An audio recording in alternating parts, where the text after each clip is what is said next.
everybody. Today we have another interview. We have a guest. Please tell us who you are and what's your concern.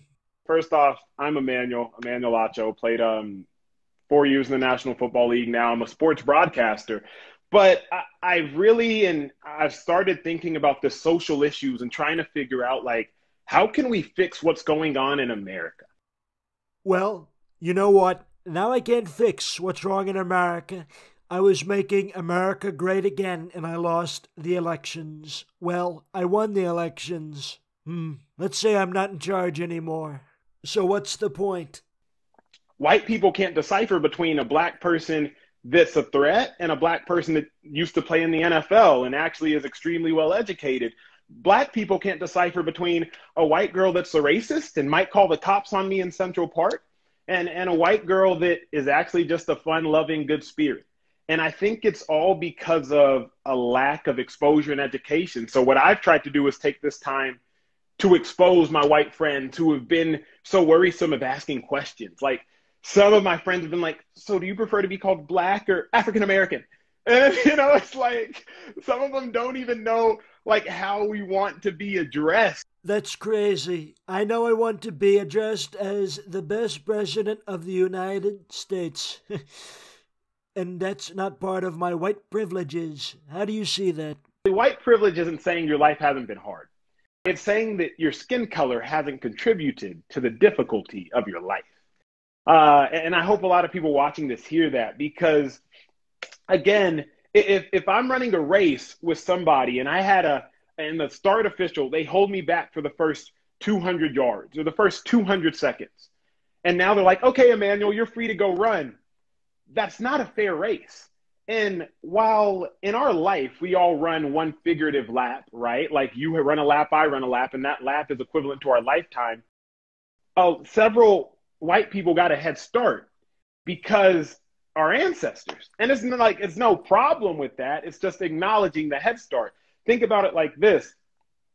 When wealth was being acquired in the late 1800s and 1900s, black people were slaves in the early 1800s. When the banks in the 1950s really started giving out credit to buy houses, black people couldn't get credit. And so I kind of tried to address, that's really the white privilege conversation.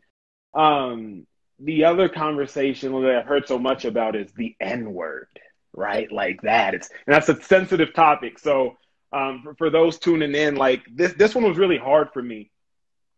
So the N-word in our day, in modern day, we don't think anything of it. We hear it in rap songs. We see it in TV shows. It's not a big deal. But when you realize that word is synonymous with hatred, oppression, and execution, think about that for a second. But we don't think about that because in our day, we just hear it in hip hop culture. And so I'm like, that word was a governor of Arkansas in 1960s. He said, whites and N-words will never go to school as long as I'm alive. So you and I would never have been able to go to school. And this wasn't a long time ago. This was just 50, 60 years ago. And so white people took a word that was meant for evil. And black people turned it into a term of endearment. And so I say that, that's why white people can't and shouldn't say that word, is because you really got to know the meaning behind it. Oh no, my friend, I say the N-word. It seems like you don't know me. I know the meaning of everything, believe me, Emmanuel. It's up to us. It's up to the next generation to break down these barriers. It's up to you, it's up to me, and it's up to everybody viewing to realize, you know what don't I know? I have to realize that there are so many things I don't know about someone of the opposite sex, about someone of a different complexion. And I take it upon myself to help educate so many of my white brothers and sisters. One of my white friends, she thought the phrase black don't crack was just an idiom, it was a figure of speech. I was like, no, we have darker skin, therefore we absorb the sun better, therefore in theory we age better. It's not just a figure of speech, it's a scientific thing. So this is the beautiful part one of social media. There are other beautiful parts of social media, like my Twitter account. Do you think we can make the situation better? for those who are watching, everybody's like, well, what can I do to help? What can I do to help? And I'm going to give y'all the secret. Action doesn't have to be active. Action can be passive. What do you mean by that? We're simply having a conversation where you're speaking and I'm listening, and I'm speaking and you're listening. And that passive action is actually what will make all the difference in our world. Like, to just simply be able to say, I don't understand. Can you help me understand? Sure I can. When I talk, you better understand. And how do you think it's going to happen? I'll give you this analogy. You know when, and y'all know this when you're watching it, when you run the bath, like when you run the bath water, you hit a water fountain that hasn't been run for a while. At first, the water comes out and it's dirty. It's just kind of like brown and stuff. And then it starts to get a little bit clearer. And then after running the water for about 10 seconds, it's completely clear. That's what's going to happen in our life. Right now, our society is dirty. You know, like it's dirty with racial inequality, with racial stereotypes. But if your viewers, if my fan base, if you and I find a way to continue to change the next generation, the water is going to get cleaner and cleaner and cleaner. And if those of y'all who are watching, and if we don't want to see these kinds of riots happen again, let's fix the cause. Yes, but I warn you, there's no dirty water in my mansions. So what would you do? I'll say this, like, we're trying to put a Band-Aid on things. We have to get stronger legislation. We have to make, like, these laws a lot more stringent. No, just fix the problem. Learn how to understand one another. Like, just be able to have a conversation like you and I are having right now. Let me interject, because here's the thing. We have to start having conversations and stop exclusively listening and reading like history books.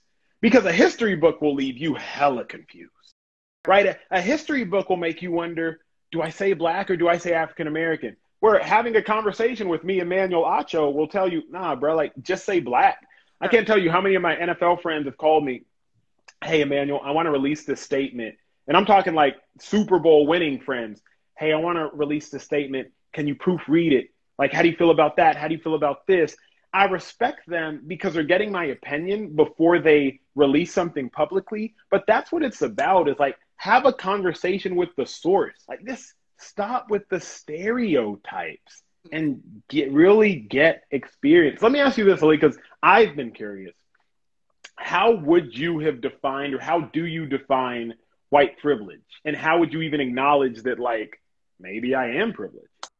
Come on, Emmanuel. I was born privileged. My life is that word. And now, what is that Black Lives Matter thing? That's everywhere. You mentioned Black Lives Matter, and so I kind of want to, I don't know if I addressed this earlier, because my head is also spinning. So like the Black Lives Matter, all lives matter thing. So many people have brought that up. And I'll say it like this. Well, if you pull up into your neighborhood if you pull up into your neighborhood and you see one house is burning, and so you pick up your phone and you call the fire department, you wouldn't say, hey, all these houses are on fire. No, you would say, hey, there's a house burning. Can you come fix it? In the NFL, where I played for 4 years, every October was Breast Cancer Awareness Month. That's not to undermine other forms of cancer. We're just spotlighting this one form of cancer. And so, like, when people say Black Lives Matter, it's not meant to be rude. It's not meant to undermine any other life. It's just saying, hey, there's this one house that's burning down. And so while, yes, there are several other houses in the neighborhood and they're all dignified in their own right, can we put the fire out in the one house that's burning down? And when I say burning down, I mean, like, Black people are dying at the hands of police brutality. And let me say this, which I haven't actually ever said yet publicly. There's a quote that stuck with me from a book in high school. Power corrupts, and absolute power corrupts absolutely.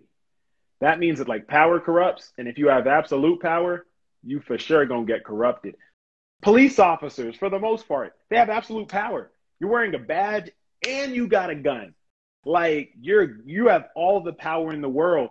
So, of course, several of them are going to be corrupt, right? Not all of them, by no means. But if you give anybody ultimate power, of course there's going to be corruption. So it's not exclusively just like a police trying to kill Black people issue. It's a corruption issue, and it's a race issue. I don't know if you're talking about the police or if you're talking about me. Okay, I understand and I want to help. What can we do? I think if we really want to make change, if I was a Maine legislator and I was running like a communist society where there's one person in charge, you'd have to like mandate integration. I would seek out a way to integrate my groups, to integrate my friendship circles. If you're watching this and you're on a sports team, like find a way to make that sports team as integrated as possible. If you're watching this and like you go to church that has small groups, make those spaces integrated. Find ways to blend in with other communities. Find ways to let other communities blend in with you. There's no quick fix. It's a matter of, okay, I know that I don't know about this culture. Let me go blend in with it. If I'm encouraging your followers, encouraging you, it's a matter of find a way to integrate and blend your spaces. It's not enough to say, I'm not racist, or like, I don't say the N word, or, I'm not. It's find a way to be proactively enhancing diversity. Like, that's the best way to learn is through experience. So that would be my main lead. And then also, listen, be quick to listen. Like, everybody right now is saying, don't just post a hashtag to post a hashtag. Because we don't need no more hashtags. We don't need no more movements. Like, we need real hearts, like listening, real people understanding. So that would be like my call to action. Great lesson. I think I love you, Emmanuel. You helped me a lot, a lot. Thank you so much. Yeah, thanks for having me. I'm sure we will be in touch, my friend.